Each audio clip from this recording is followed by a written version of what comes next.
Hi, everybody, and thank you so much for joining us today on Deborah Kobylt Live.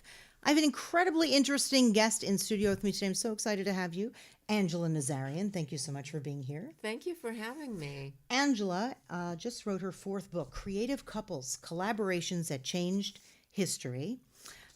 She's an Iranian-born author, mom of two, wife to David, co-founder of Visionary Women and Looking Beyond. We're going to get into all of this and talk more first about her book, Creative Couples, and why you chose to write it. Thank you so much. Well, thank You you. are a busy lady, so the Yeah. fact that you took the time to come here is much appreciated. Angela, first tell me, what is Creative Couples about, and why did you choose to write it? It's a stunning book. Thank you. Well, first of all, thank you for having me on your show. One of the reasons why I wrote this fourth book, it was a natural progression of two books that I had written on women's leadership. And while I was doing research on those two books, I noticed that many of the incredible women that I covered, they usually had either a mentor or a father or a partner that was steadfastly supporting their endeavors. And I felt that even when I go and talk in women's conferences, we really never mention men. And men have to come into the conversation. That's the next step for all of us as women. Is this book number 5? Well, book number 4 is that. Yeah, no, it's Which is- coupling. Yeah. It's incredible, and how a man and a woman work together, primarily a man and a woman, right, to encourage one another. Exactly. We don't work or live in a vacuum. So we need to learn how to get along, and not only get along, how we can effectively couple together and make great things happen. Let's talk about your forward, actually. Lovers don't finally meet somewhere. They're in each other all along.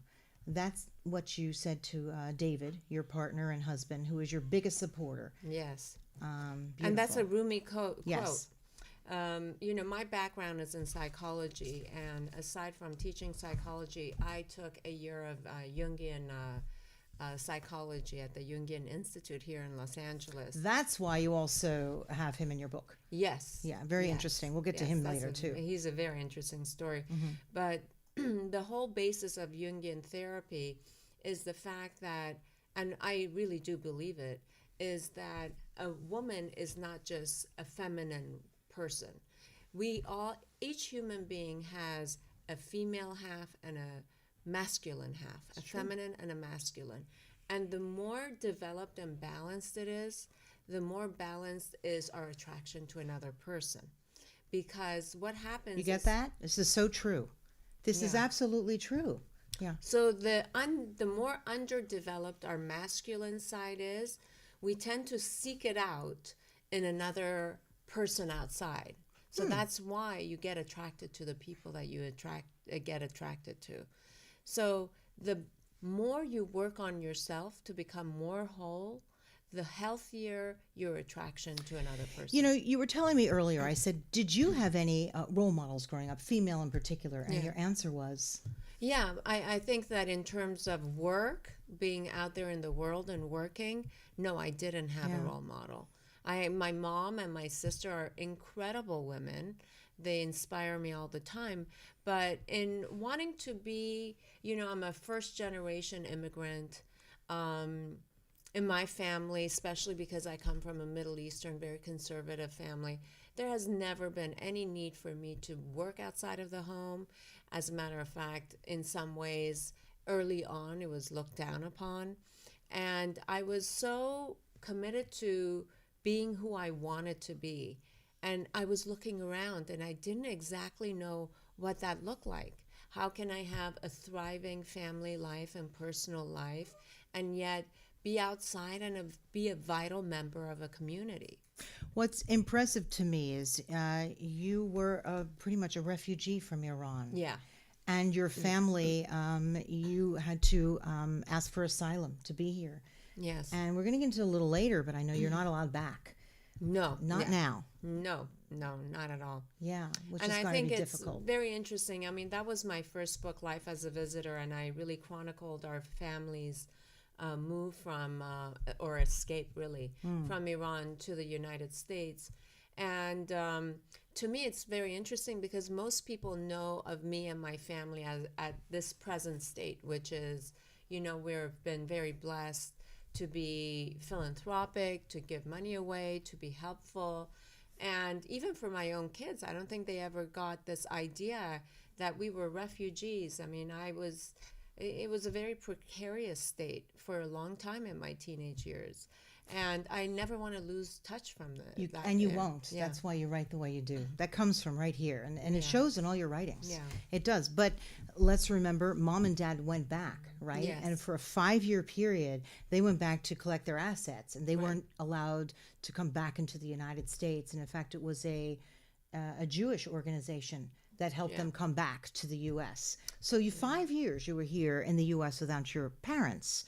Formative years. What was that like? Yeah. Well, it's interesting. I was 11 when I came here, and I had 2 older brothers who were already studying here. It was very common practice for families that had the means to send their boys especially either to London or Switzerland or to the States to study. So I had 2 older brothers studying here. And when things were getting really bad in Iran, my father asked me and my mom and my pregnant sister, my sister's 15 years older than I am, to come here for 2 weeks and let's see if things die down and we'll go back.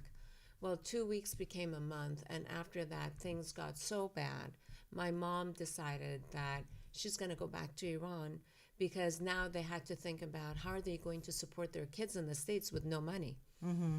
And it couldn't be wired here. They really had to go and collect their assets. No, it was all shut down. As a matter of fact, the reason why it took so long for them to get back is because my parents' passports were confiscated. They were caught exchanging money in the black market because you weren't allowed to send you've anything got to do what overseas. you've got to do. And so they were stuck. So that's why they had to escape. But the formative years, I think at that time from age 11 to 16 when they weren't here, I managed. I don't think I really thought about it as much. I probably talked to my parents on the phone maybe 3-4 times. So it seems very radical, right? But they were in a wartime and they would call, and I'm the 5th child. It was wartime. Yeah. That's exactly, it's so well put. And then they came here and they did so well when they came here. And your entire family. But how strong of you, you were a strong woman even as a young girl to be able to manage and go to school and get educated and obviously look around what was around you and how you would fit in, right? Hence your first book, Life as a Visitor, where you talk about your departure from Iran and assimilating into California lifestyle. How was that for you?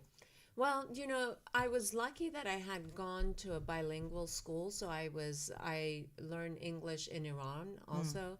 But believe me, it's another story coming here and trying to figure out, do I stay with only like the Iranian immigrants as friends, or do I want to branch out?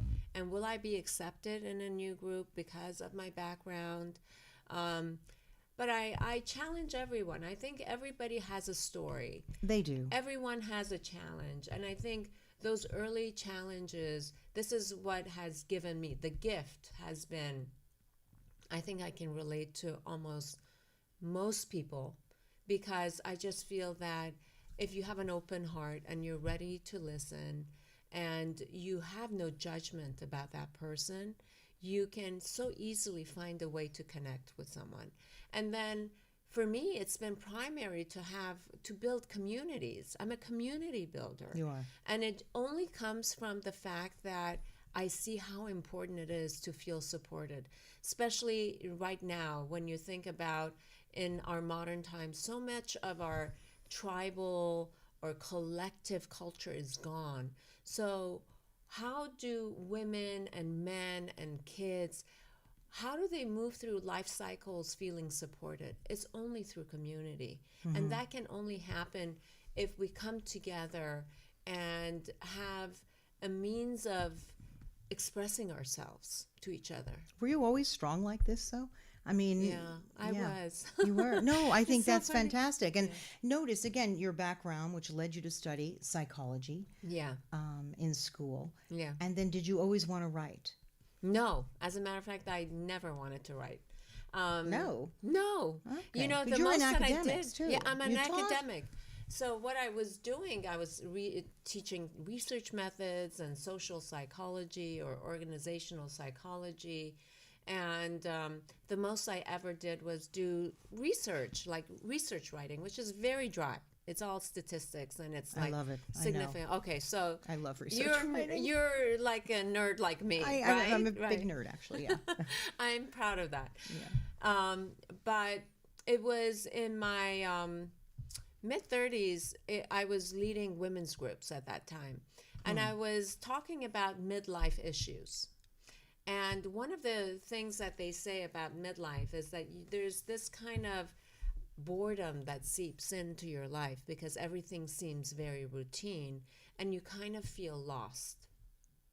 So, one of the exercises is that as adults, we always rely on our talents. So, whatever it is, we really bank on it. But there's a lot of untapped energy in the things that we've never done before.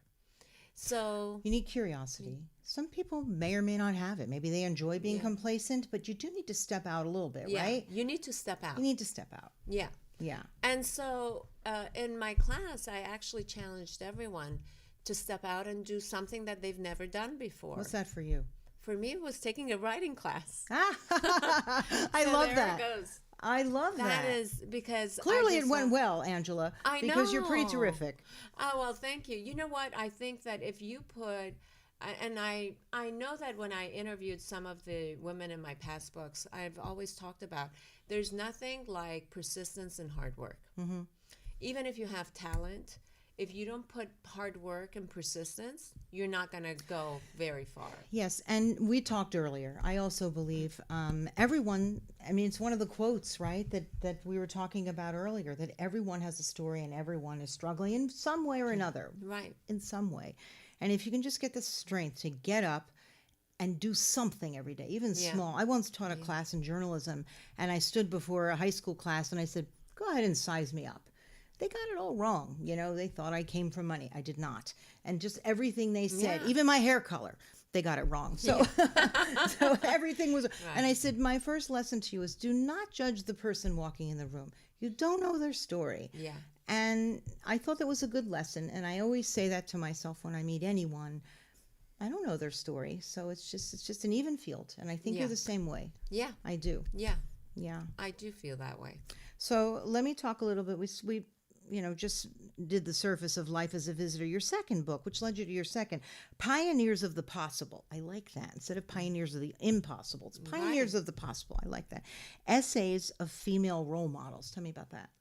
Well, so I really, for my second book, after my first book, everybody said, are you going to write another book? And I said, absolutely not. You know, went to that class. I went to that class. Everybody thought that I had an interesting personal story. And I thought, I'll give it a shot. I found a great publisher. And of course, whatever I do, I really put a lot of time into it. And it became a bestseller, the first book. So my publishers were very up for me doing another book. But I thought, if I'm not inspired, I'm not going to do another one. Yeah, no, you can't. I mean, yeah. But what happened was that while I was doing my book tour throughout the United States, what happened was that I was listening or I was reading a book, and they were saying that the best way to transform people is through personal stories. And storytelling is so important, so important. So that really, I went back to my roots of psychology. I wanted to really, I had taught also women's studies in graduate school. Loyola Marymount? At Cal State Long Beach. In Long Beach, down in Long Beach, yes. And I wanted to showcase women from different cultures, from different socioeconomic backgrounds, in different disciplines, who were very high achieving, and figure out what did they all have in common. And do it through storytelling with a psychological angle. And that's when I came up with Pioneers of the Possible. Absolutely fantastic, which clearly then led to book number Number 3. two, And a lot yeah. of people in my circles know this one in particular, Visionary Women. Yes. Now, what came first? Visionary Women, Nonprofit? the nonprofit, and we're going to talk about that in a minute, or Visionary Women, the book, which highlights 20 female luminaries of our modern time. Right. So Oof, what a book. the book actually came first, but it was released after I set up the nonprofit. As you know, writing a book is 3-4 years of research And and then writing. it can change a little bit. As Yeah. time goes by, sometimes I look at something a little differently, at least for me, the book Yeah. I'm working on. Yeah. You? Yeah, you re-edit and Yeah. yes. Well, actually, for the first, I may have re-edited people, but not the basic premise. Because You I don't was mean you going- edited them out. You Yeah. just mean you edited them.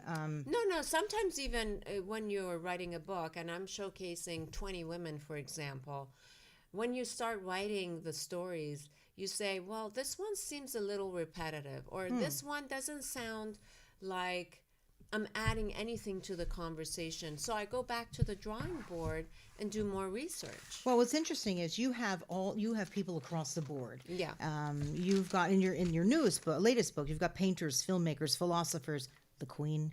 Yeah. Which I found really interesting because Yeah. people from afar look at that relationship and don't think much of it, right? It's like the Queen and the Prince, but the way the quotes that you got from both of them and the history and the research you did on them, I really found that fascinating. Right.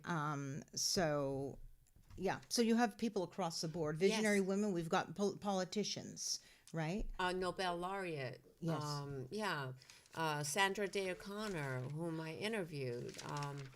We run the gamut with, and it's important because you're trying to show that it's not really the discipline itself, it is the kind of person you are. There must be something to the person or what they try to cultivate in their life that makes them successful. And what is that secret? And it's not just people who have become successful, because most of these people did not start out successful. Yeah. It was something in here, and that's what I learned from these books. What did they have that I can learn from or I can pass on, which is terrific. It's not the least bit intimidating. It's really a tool to learn. Of course, and I think that with the Visionary Women book, what was really stunning after I finished it and I read the stories again, I noticed that almost half of those stories, the women really came into their own after midlife. Some of them never even started until they were 40. I sometimes think of my own mom because my dad lost his job in New Jersey and they had to move to Florida and knew no one. And he worked in, Tropicana orange juice, right? In the plant and the oranges. And my mom in her mid-50s had to completely reinvent herself. She was a housewife and she cleaned homes for a living. And she loved the arts. It was the first time in her life, in her mid to upper 50s, that she got involved in the Oslo Opera and in the local theater. And she really became someone that when, sadly, she passed away a couple of years ago, the church was filled with people who loved the work that she put into everything that she loved. Midlife, and she taught me a lot by doing that and just reinventing completely from scratch. You can do something in midlife, and even Grandma Moses, how old was she? I love her. I know. I think she was well past midlife when she started. I think in her 70s and 70s and 80s, even 80s. And I went to the Grandma Moses Museum in Vermont. I mean, who else does that but me? Yeah. And I was so taken by her story. Right? Age has nothing to do with it. You have to keep going. And it's a part of being a vital human being. Yeah. And, most psychologists say that women every 7 years go through some sort of transformation. So imagine if you are constantly reorienting yourself, obviously your choices in life will change. I think you should go through these changes. You know how people say, oh, you've changed. I say, good. Who wants to say the same as they were in high school? Yeah. I mean, my hair color would be different. You get my point. Yes. I love some of your quotes, Angela, that I've been accumulating as I've been doing my research from you. So much power in the life of one person. There is, yeah. tailor your life around your strengths. Let's talk about that, because I've seen and heard you talk about how women very often are talking about their weaknesses. I have to fix this. I need a class for this. I have to improve. How about starting with your strengths and build on that, right? Exactly. I love that you do this. Tell us. Exactly. I mean, I'll talk about this even through experience when I was leading women's groups for 7 years. Mm-hmm. And I had 2 of those groups. Every week we would meet. And what happens most of the time, and that's including myself also, we start nitpicking on the things that we're just not perfect on. And then we spend so much of our energy trying to change that a little bit. Take a class. You need to be more this. It's like self-improvement galore. I mean, everything is about self. And, why don't we start from the premise that we're enough?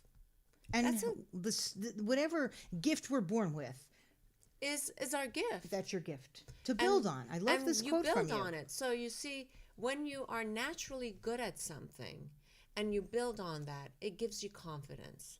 It also makes you more good at that. Mm-hmm, mm-hmm. So obviously, that is the key to a successful life anyway, when you're concentrating on the good. You know what I like? You also said, I think we're going to do a book on Angella Nazarian quotes. What do you think about that? I have a lot of them here. How many do I have? At least 15, I think. Surround yourself not just with like-minded people, but you are the sum total. I know that this has been said before, but the way you said it actually resonated with me. Of the 5 people you spend the most time with. Exactly. So let's say you're having a day where you're feeling kind of lousy about yourself.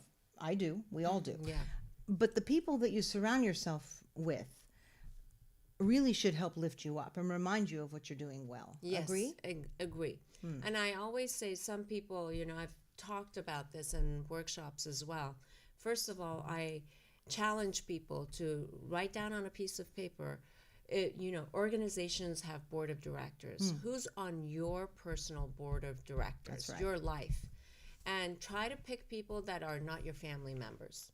Who would that be? Because a lot of people say, oh, my husband or my spouse, my mom, my sister, my best friend. No, let's talk about, if you had to reach outside of that comfort zone, who are the people that you would put on your board of directors? Mm-hmm.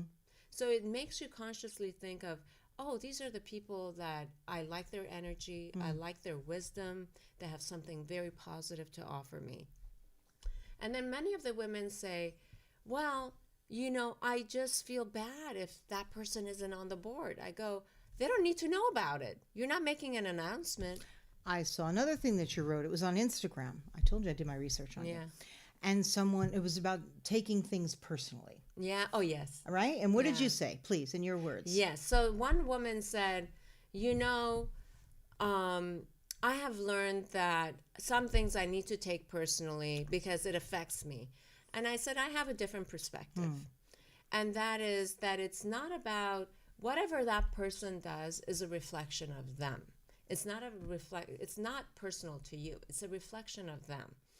And you can decide if you want to be at their wavelength or not. And you can quietly give them love and say, I decide not to spend so much time around them and not give them that much energy. But ultimately, you're the person that decides who you want to be around.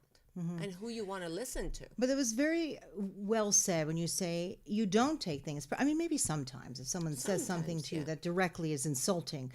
But to your point, that really is more a reflection on them more than ever. So then what do you say to people who take so much personally? I will tell you, very often women will be that way, right? In a conversation, they'll take it personally. What do you say to them? Well, in a nice way, I have to say that why is it touching something in you? I think oftentimes when I have been in that position, it's probably because I felt vulnerable or I didn't have enough self-confidence myself. When you start feeling very good about who you are as a person and your integrity, then all of that kind of falls away. Yeah, and it doesn't mean we do everything right all the time, by the way. Please, Angela, right? That's why I'm saying that I felt vulnerable. And I think that the people that actually hurt you the most are the ones that you care the most about and you're closest to. And that goes into relationship building. You know why I find you interesting? Because you have such a lovely presentation. But beneath that lovely presentation is such a rich, raw person who wants to just sort of, I don't know, let everyone know what they have learned. And I actually find you to be quite approachable and quite vulnerable in everything that you do. Thank you. Let's talk a little bit about, and we are going to get to the book, I promise, about looking beyond, and then, of course, about visionary women. And I have to tell you, I find some of the speakers, I attended one last week.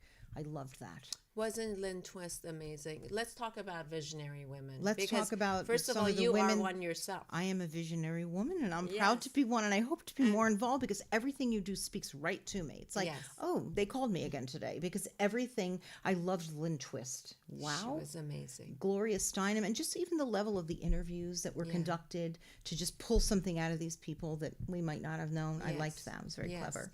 Yeah. But Lynn, I walked out of that room feeling very relaxed because, firstly, she's soft-spoken. Yes. The Soul of Money is what Lynn wrote. Yeah. Wow. And, you know, what's interesting about Lynn, I mean, she was on Super Soul Sunday with Oprah twice. She is such a powerful person, but yet such a soft person and a very wise, very humble and very wise. What I loved about Lynn is we're talking about we define our relationship with money based on who we are and what our value is. We tend to get caught up in cultural norms of how we want to display wealth. But she's saying if your true nature and value is to bring goodness out there, how are you using your money to do that? It was very, very interesting talk. Yeah. Please pick that book up, The Soul of Money, because she also went back into history 3,000 and even 4,000 years for the first time that we even had currency, which, to be honest, I didn't even know about that. Yeah.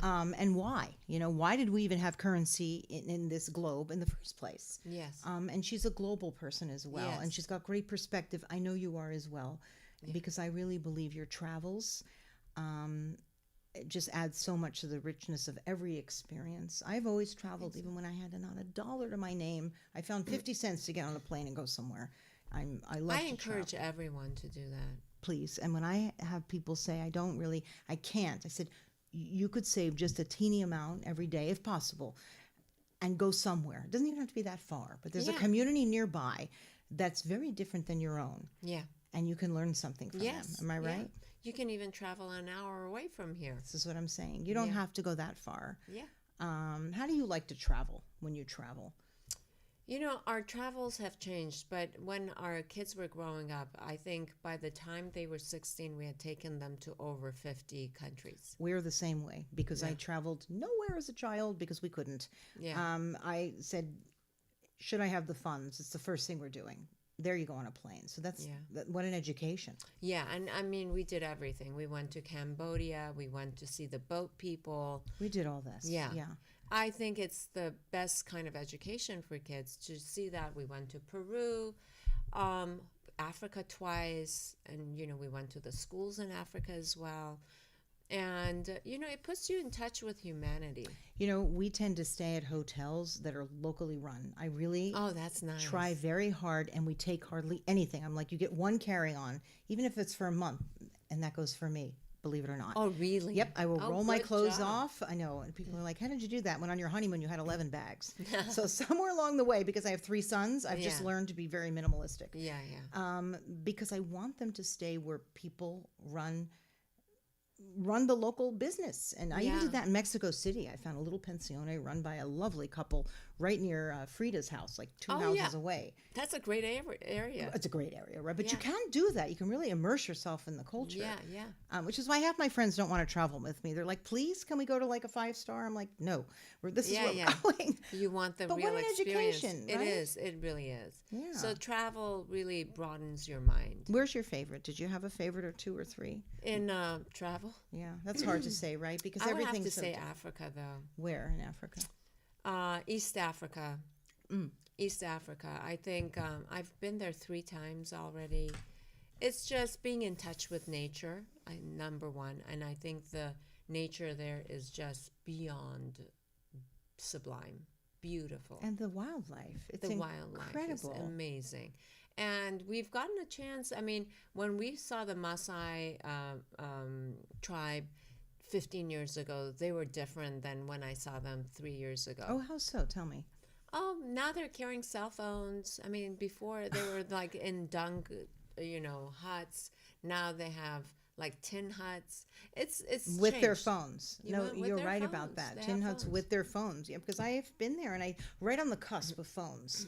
And I remember some had a flip phone They still have a flip phone. and some didn't. So I can Yeah. imagine. So that has changed. But what we did like 3 years ago was we had the great privilege of taking a helicopter and going deep into the forest where people usually don't go. And we met a tribe that they're called the Well people. And they don't even speak Swahili. And you see them in their daily rituals, which was so incredible. So when they draw water from the well, they sing. There's a singing that goes through. They were really in their own lifestyle and dress, and that to me felt so authentic. They had never seen a phone in their life. I was so taken by the women, and their yeah. roles in Yeah. the societies Yeah. and what they do versus what the men do. I'm very taken by that, what they did. We did something similar. We went and we saw the Bushman tribe. We did not Right. take a helicopter. We had to really drive far. And they actually took my kids hunting a little bit. I said, no, really? And, but you learn so much, and your children too, Yeah. right? Yeah. Yeah, Definitely. incredible. So, Visionary Women, that's been around how many years now? Because that's been incredible. You Yes. have great support from the community, from local businesses, of course. And as you saw just last week at the Lynn Twist Salon, we showed that we gave away $600,000 last year. And that I'm so proud of. Because I have here, yes, the money that Visionary Women raises. You don't just put on speaking engagements, you're raising money. You're a Yes. philanthropic organization. In the past, you've raised money for the National Women's Law Center, right? Yeah. Planned Parenthood, Time's Up. Yes. Anyone else that you've raised money for? Downtown Women's Center. Oh, you Chrysalis. deeply support Downtown Women's Center. Oh, yes. Yes. Chrysalis, we gave almost 60,000 last year, and homelessness has become a real issue, especially in Los Angeles. So through Chrysalis, we were able to do job training, resume writing, and a whole host of supports to hundreds of women. Yeah. To get them off the street and independent. Let's talk about the Downtown Women's Center. Yes. What do they do that you're supporting? They're phenomenal. They're phenomenal. Well, I want to say two things about the Downtown Women's Center. There is the first time that we got involved with them was through financial literacy. We had a salon about financial literacy for women, and we got in touch with someone that actually goes and volunteers her time to teach about financial literacy to these women in the shelters. Slowly, what we started thinking about is how can we engage with the Downtown Women's Center in a more meaningful way? And I'm happy to say that during a year program, we have something called In Her Honor. So instead of buying a gift for someone or a graduation gift or a birthday gift, you can actually go online and purchase a service that you will be giving to a homeless woman through the Downtown Women's Center. That is very special, but I like how you say you thought further. It's not just about giving money. You're thinking where you can be most effective. Yes. And that's what you, as the co-founder and your board, that's what you do. You look forward into how you can. Yes, and we have a global impact, but we're especially interested in what's going on in Los Angeles. And we're very proud that this year, one of our advisory board members, her name is Shara Schreier, and she has been one of our first members from the get-go. She is an incredible philanthropist and a big arts patron. So what we did is we reached out to Chara, and we asked her if she would give a specific gift, earmark a specific amount of gift that we want to do an arts initiative. It's going to be called the Chara Schreier Arts Initiative, where we get an artist to do an art piece that then later on we can display in a public area, so we can get the entire city in discourse about a specific topic. Isn't that beautiful? And And it's going to this, benefit the Downtown Women's Center. I love this. And would someone be able, can you auction that off? Or are we Yes, yes. I want to be there for that. Yes. I'm a big patron of the arts. I support it so deeply, and that's wonderful. Yes, so this is a groundbreaking kind of project that we're doing, and it's during International Women's Day celebration on March 5th. The artist is coming with part of the sculpture, and all the women that are going to be at the party, which I invite every woman to be there to celebrate, will do some sort of mark making on this sculpture, so our voices are also embedded in this sculpture. And when she finishes it off, it will be displayed in a public setting and later on auctioned. And she also, Rosha was one of the star artists at the Hammer Made in LA exhibition. She was Mike Kelly's assistant, very, very well regarded artist. And we have, we are thinking of the next one even for next year. So it's very exciting. I think that there's tremendous potential to bring people from different parts, the civic people, the people who are philanthropists, People in arts politics. people. Yes. I mean, look at your co-founder, the former mayor of Beverly Hills. Oh, I think she's lovely. I think She's amazing. She has such spirit. And she's She very does. grateful too. Every day you see her posting, "Oh, thank you for putting my sign in the window." I mean, I know. she's very grassroots, Lily. She really is. Yeah. She's really one of the rare people that you'll ever meet. Yeah, I know that. Big heart, very generous, but incredibly smart and very, very hardworking. So I'm so lucky to have her not only as my co-founder, but as my best friend. Yeah. And so we get to conspire together and build this platform together, which is a platform for women's leaders, women's leadership. You also have an under 35 Yes. component to Yes. Visionary Women. Very important because they're leaders side by side with us. Exactly. And as a matter of fact, when you look at it, they actually account for 1/3 of our total membership. And as we were saying at a board meeting yesterday, they're going to be our next leaders. And so how important it is to actually really full-heartedly bring them into the fold and have them participate. Did you ever think, because we're sort of in our mid-range of life, right, of bringing on, I don't know, over 75? Because Over I 70. sometimes feel like they are just, no one is really listening and hearing them anymore. And I certainly don't want that to happen to me.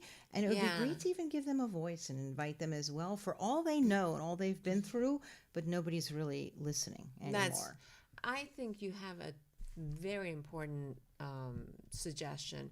And as a matter of fact, as you recall, in Gloria Steinem's salon, Gloria Steinem was talking about how important it is to have intergenerational groups, saying that we should, as a matter of fact, the elderly and the youngest people have the most in common because, as she put it, they're closest to the unknown.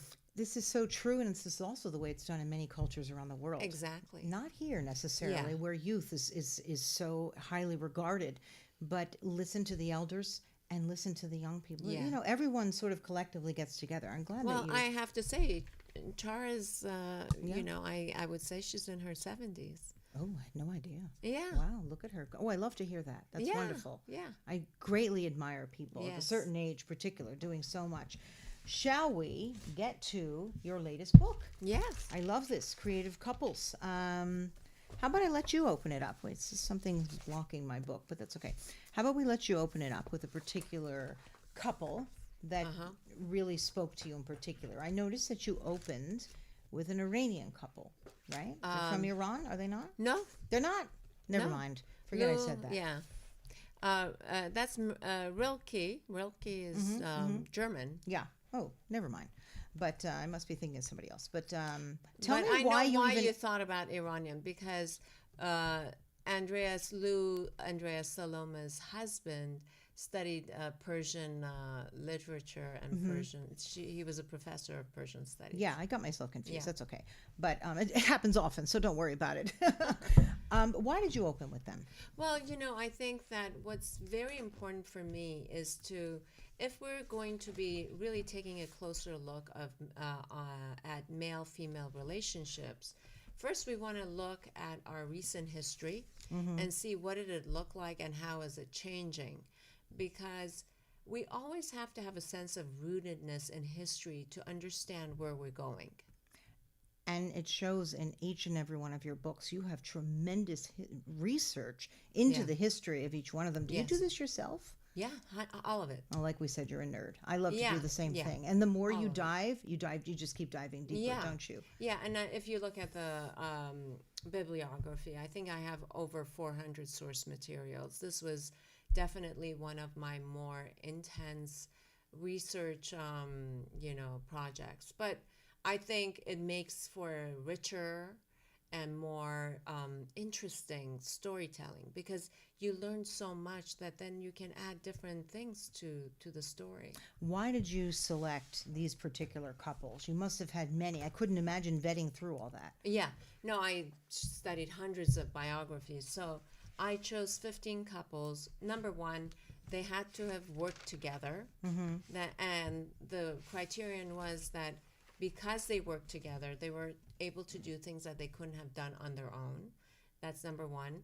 And they should have changed 20th century history in some big way.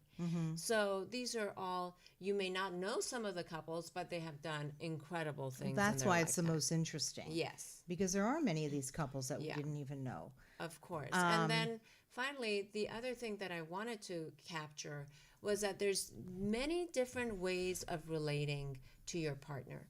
So, I'm in a traditional marriage, and I'm very happy that I'm in a traditional Explain marriage. traditional marriage. Traditional marriage means that, I have been blessed to be with one man, and I've been married for 32 years. But that's not the case in a lot of other relationships. But by traditional, you don't mean you're home just stirring the soup all no, day. not So at all. This is what No, I'm saying. It's no. like No, as a matter of fact, that's not what. no, I was no. just making a joke, but yeah. Yeah, but some people get divorced, and as you'll see, some of the artists had open relationships. Some of them, like Salvador Dali and Gala, they were married for 52 years.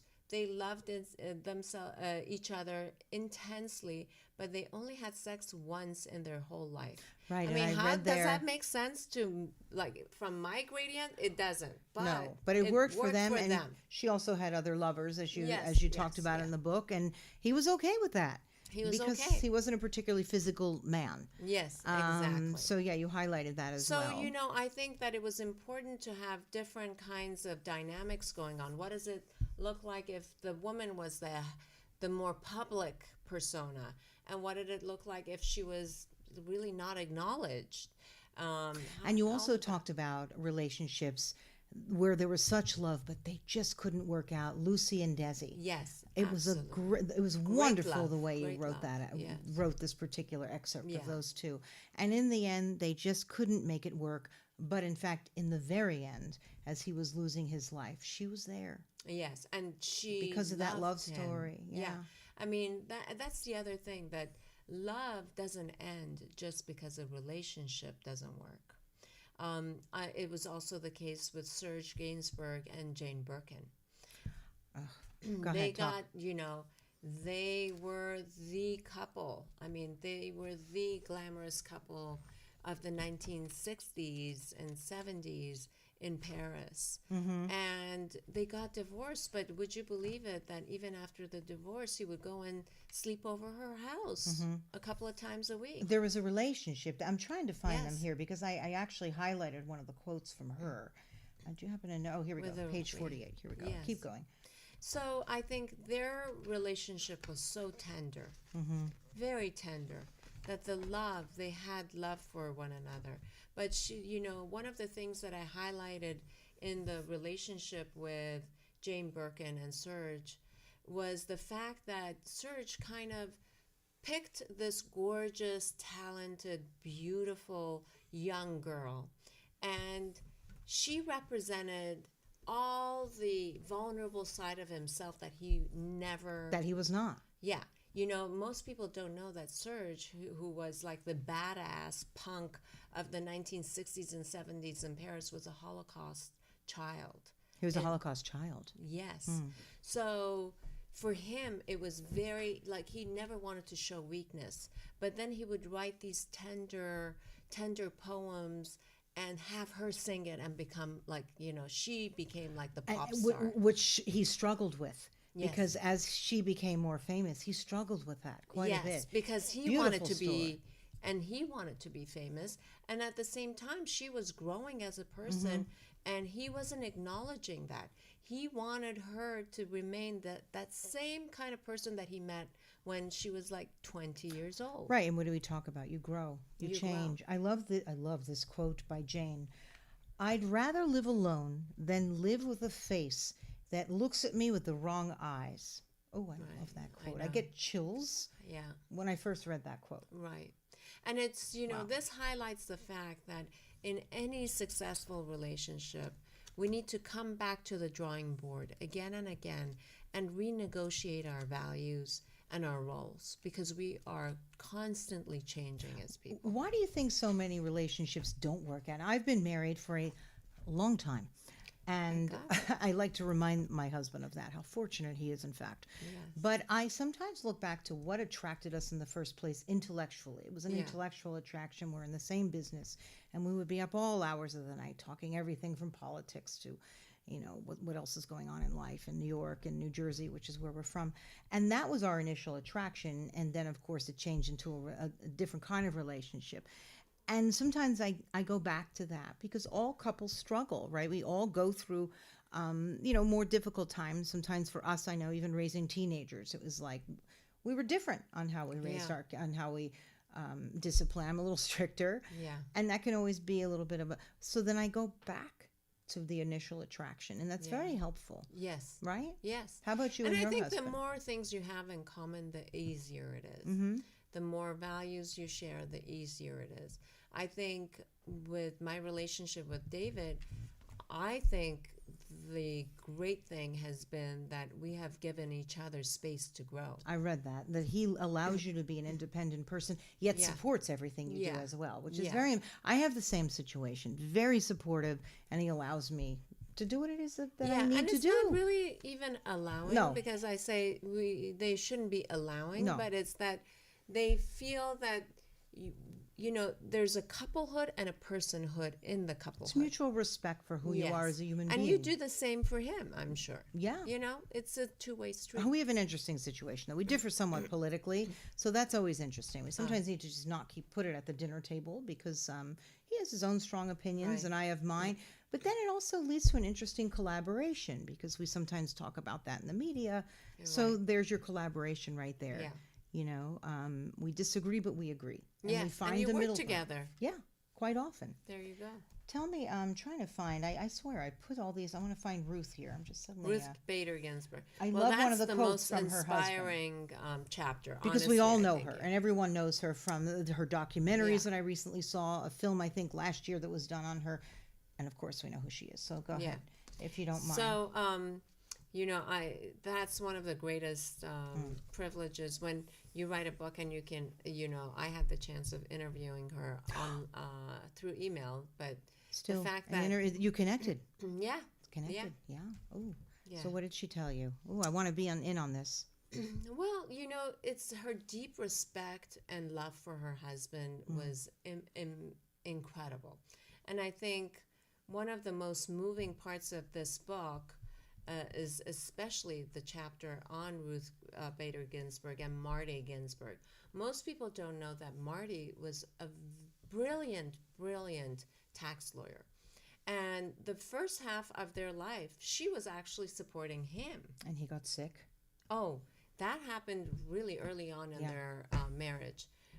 They were both going to Harvard Law School, which is interesting. You asked them, why did you choose law? And they said, well, we wanted to do something together. And Harvard didn't have an MBA program for women.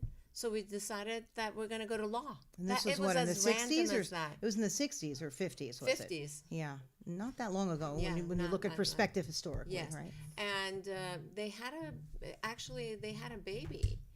And shortly thereafter, he was stricken with cancer while they were going to school, and she would go and attend his classes, take notes, come and give the notes to him, and write out his papers with him. That's incredible. That is Absolutely. Yeah, because he was sick and she would attend his classes and she'd be writing notes and they'd say, "Excuse me, who's showing up, you or him?" And she said, "I'm showing up for him." She was so bright. And Yeah. another one who didn't take anything personally, she just did the work. I Yeah. loved that about her. Yeah. She's all about the work. Here's a great quote from Martin Ginsburg. Quote, "I think the most important thing I have done is to enable Ruth to do what she has done." Brilliant. Yes, and as a matter of fact, when he went to the hospital for the last time and never came back. So his last note, which I have in the book, he says to her, "I know that you're at work. I'm going to the hospital. I want to tell you I love you so much, and I think the most important thing that I did in my life was to enable you to do what you did. That was my mission in life." And I think, how incredible is that?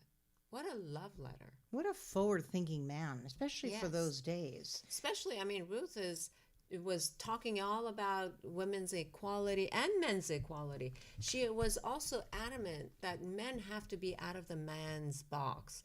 There's this kind of stereotypical role that a man has to have. And when you free a man, you'll free the woman to do what she There's wants no to doubt. And let's remember, historically, it wasn't even always this way. do. Yes. Women did have leadership roles in various times in history. Yes. In ancient times, this is, it often with religion, we don't really need to get too deep into that, but, roles were defined for Yes. people. And women were considered, as we know, more subservient and had to fight their way out of this. It's only been 100 years in this country that we've been voting, and we all know we don't even have the Equal Rights Amendment passed yet, which when I talked to Gloria Allred about that recently, I thought, yeah, you're right. It didn't even dawn on me that the Equal Rights Amendment hasn't even been passed. So, the work you're doing with women, for women, about women, telling these stories about perseverance, whether alone or with their partners, is very important.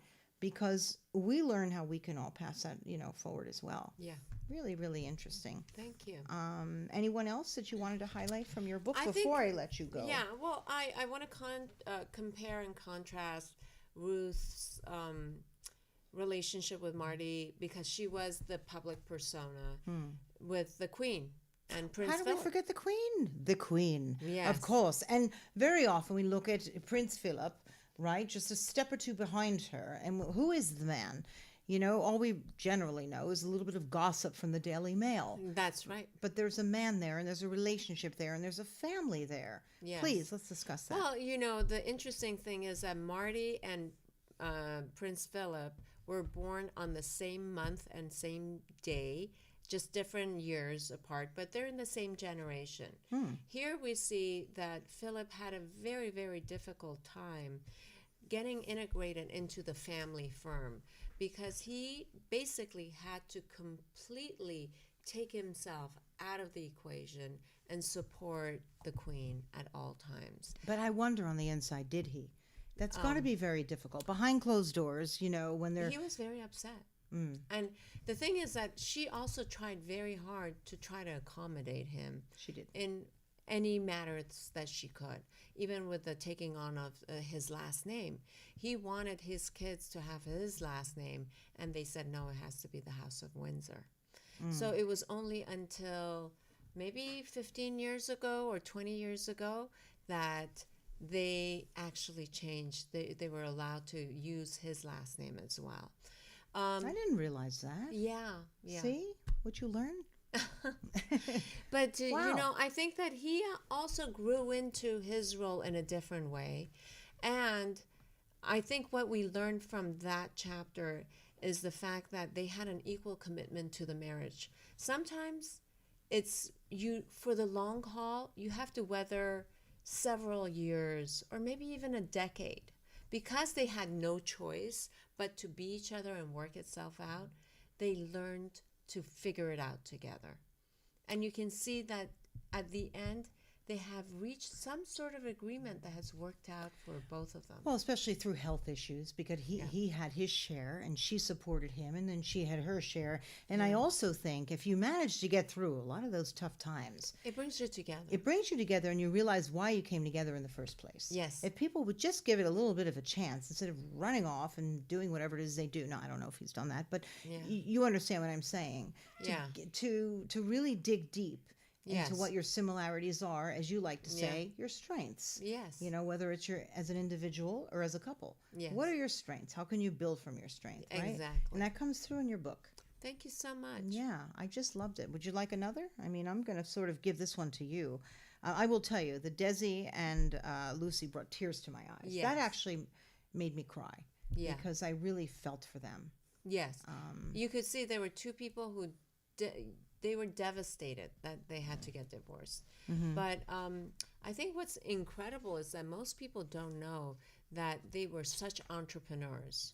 Yes, wasn't she in particular? This was hard for him as well. Well, he was a really good businessman. Yes, he was. But she ended up the first she ran Head of a studio. RKO Pictures, right? Yes. Yeah. And you know that they were the first and the biggest independent movie production company that later on became Paramount Studios. This is huge. This is huge. And he was a very good businessman in terms of he had all the film rights, the way he recorded everything, so they could do reruns. They made so much more money on the reruns than anything else. And the fact that the reason why the I Love Lucy show just came about is because they wanted to work together. They wanted to be together. So how interesting is it to want to actually work together and show a family life together? Their son was in that picture. Yeah. And I know also at the end, their daughter, Lucy, was there with Dad and called upon Mom to come with Dad. So you're right. They remained a family unit even though physically they didn't. It was very difficult. Yeah. But again, I'm going to leave it to you to maybe come up with. There's so and many, and at I've the even end, highlighted I think them. that the other thing, one that I thought was very touching was a story about Lou Reed and Laurie Anderson. Oh, one of my favorites. Thank you. So I think the question to me with writing that chapter was, what happens if two people find each other at midlife? It's not like they find each other in their early 20s, and they have fully formed personalities, fully formed professions. So they were two very busy people that decided that they were going to have a life together. And their relationship was truly transformative, especially for Lou. And Explain. you know, Lou had, if most people know about his, Music. Yeah, of course. he was also a real original punk and also very temperamental man. Very temperamental. I could feel that coming right out of his music. His, Take a Walk on the Wild Side. Yeah. You feel that coming from him, right? Yeah. So, at some shows, he would drag women by the hair. I mean, this is... Okay, I didn't realize that. Yeah.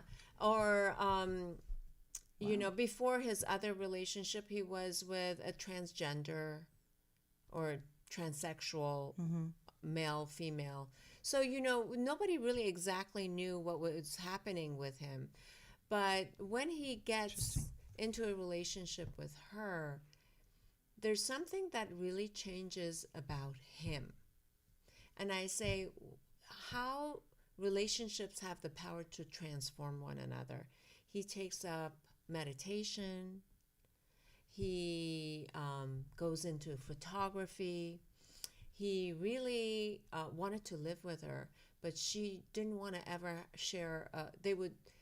She still kept her own house, and some evenings they would share the evening together. So it's really interesting how an independent woman wanted to be with him, but also wanted to have her own space.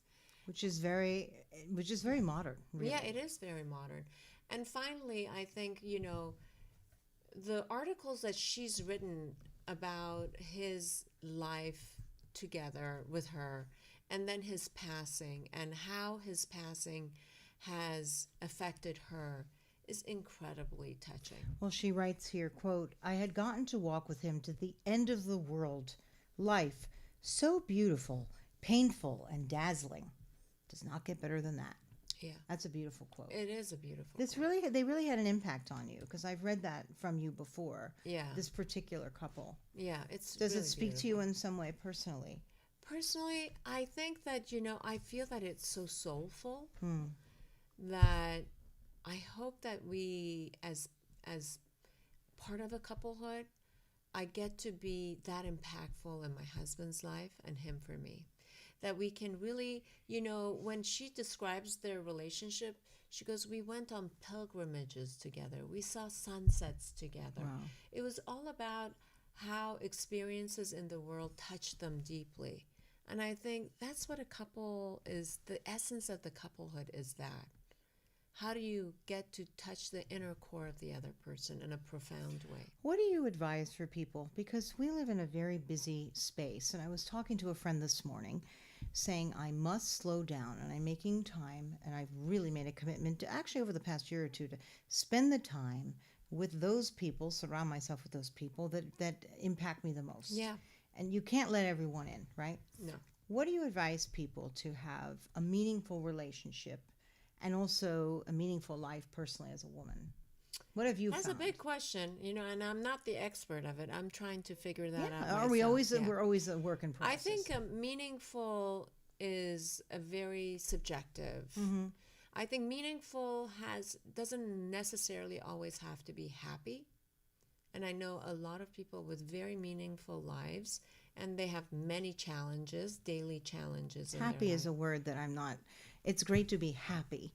What does that mean? I think meaningful, just something that speaks to you. So I think you need to have purpose. Purpose.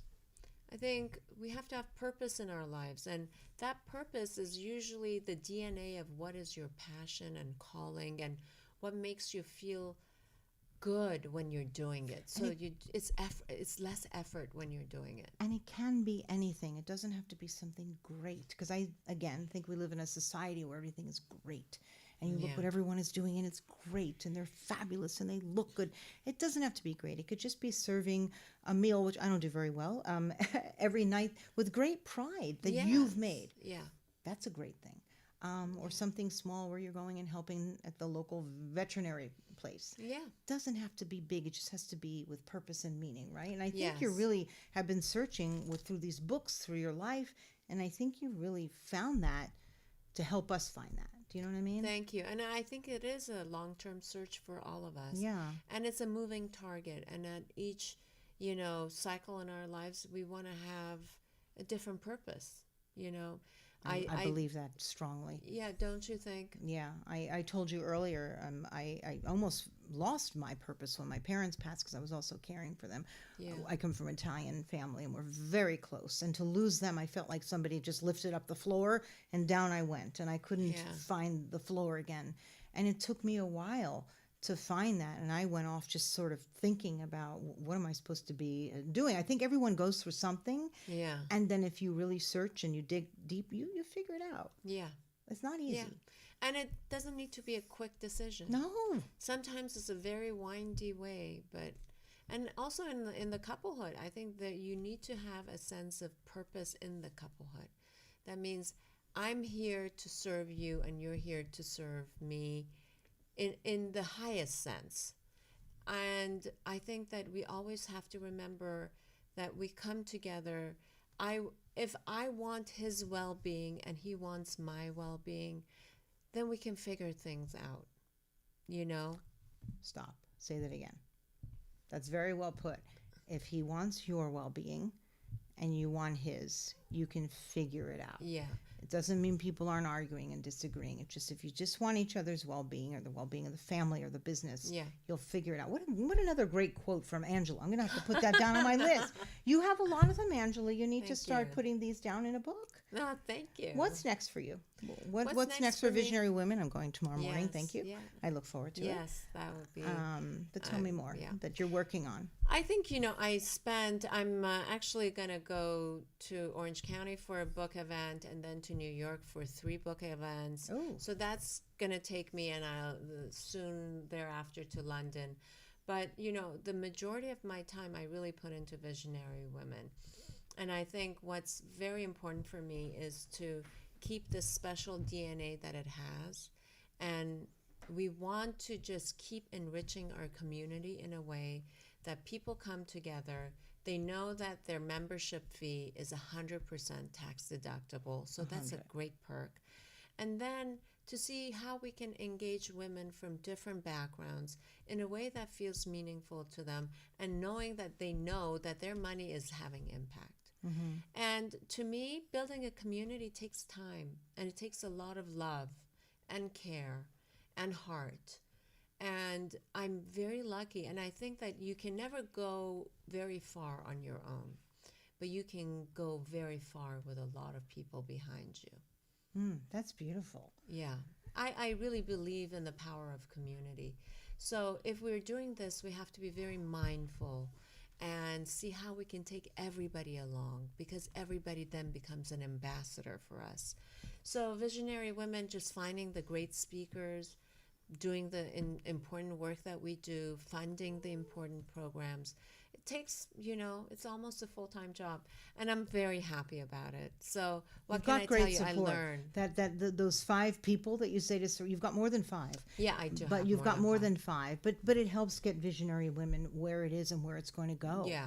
Because And if we ever want to scale it to a national level, which I hope we do in time, we need to have that. We need to have the buy-in of thousands of people. And also, how would that look, right? Because you have to make sure it stays authentic and true to your Yes, and original it's on vision and brand. mission. Yeah. Yeah, and I know that should that be your goal, that you'll do that. Yeah, and we always say at the board level, we're not in a rush. I think we need to be the best version of visionary women before we take next steps. So that's, we're going to do a great internal audit of our members, trying to get more information of what they like to see, what they want to experience. Next year I want to hopefully do a great retreat, membership retreat. So there's there's so many creative ideas that we can do, and we can play it out there. And So, keeping it open to all women. yes. At all levels. Yes. I We think want to that's be right. as inclusive as possible. Yeah. And if people can't even join because of the membership, we have public salons that are very reasonably priced. We're talking reasonably, like $25, $30, $35, $40, very reasonably priced, Yes. right? I mean, because I have friends who attend some of the salons and they're not members. I'd like to encourage them to become members, but Yeah. and they're attending and they're getting a great deal out of it from the Yeah. community. They Yeah. really are. So, and I think it's continuing education for all of us. Why should we stop learning just because we're out of school? No, I can't. I think I'll be learning Yeah. to my last day. I mean, like we said, I'm a research nerd, so are you. Yeah, yeah. And engaging with people. I mean, I really enjoyed this time that we spent together. Same here. And I hope we do it again. Thank you for more having me. often. It's been wonderful. Anything Thank else you'd like to say or promote on our show? I'm just feeling so energized by our discussion. It was Thank wonderful. you. I Thank could you have so gone on much, for another Deborah. hour, honestly, but I know you have a meeting. Yeah. But please, where can we find creative couples? And at one point, I think it might have been sold out. We're into its 2nd edition, Yeah. believe it or not. So on Amazon, at Osceoline stores, on the Osceoline website. That's her publisher. Yeah. Yes. And I hope you pick it up. Yeah, it's wonderful. And please, I'd like to, invite everyone to join us at Visionary Women and come to one of the talks. Do you know what the next one will be? Well, we have a members-only event coming up in May, which is the Power Chef, female Oh. Power Chef. Oh, I could use that. Yeah, Okay. so what they're going to do is that for our members, they're going to cook a part of the meal that we're going to have. So each woman is, Power Chef will talk about how they built their business and then give us a portion of the dinner that we're going to be having. Oh, that's which is so great. interesting. Isn't that fun? Yes, it's very, very interesting. Oh, thank you for doing that. Thank you Yes. very much. And thank you, everybody, for joining us today on Deborah Kobylt Live with Angella Nazarian. Please, her latest book, 4th book, Creative Couples, Collaborations That Changed History. And if you want to hear more about Angela and all that she's about, her website, angelanazarian.com, right? Yes. There's a lot out there about you. Very, very interesting. I would have loved to have gotten into that. And before I leave, I know you've always wanted to maybe go back, right? You were touching Iran, right? Recently on a trip when you were in Eastern Turkey. Is that correct? Yes, that's You could right. practically see it. Yes. Right? Maybe yeah. one day, you think? Yeah, well, you see what's going on in Iran No, now. not now. Not now. But no, we can but hope. you never know. In the next decade, hopefully, there'll be Things turn around. Yeah, a turnaround, and I would love to. I mean, just imagine that as an 11-year-old, I came out with one piece of luggage And never went and back. never went That back. has I an would love impact. to see my old home and school and everything. That was my husband's father because he was captured by the Nazis. They just came knocking on the farm and took him. Yeah. And he was a prisoner of war as a little boy. And Oh wow. same. He Yeah. made his way to America through London and escaped. This is very difficult lives that people have Yes. had to endure, and look how far you've come. Yeah. So Thank again, you. thank you very much. Thank you. Deborah Kobylt Live. Now you can find us on Facebook Live and YouTube. A lot of people will watch on YouTube. Also, you can listen to us on Apple Podcasts, on iHeartRadio, on speakers, Spotify, honestly, just about anywhere else you get your podcasts, you're going to find us. Thank you so much for tuning in. Deborah Kobylt Live, and we'll see you next time. Bye.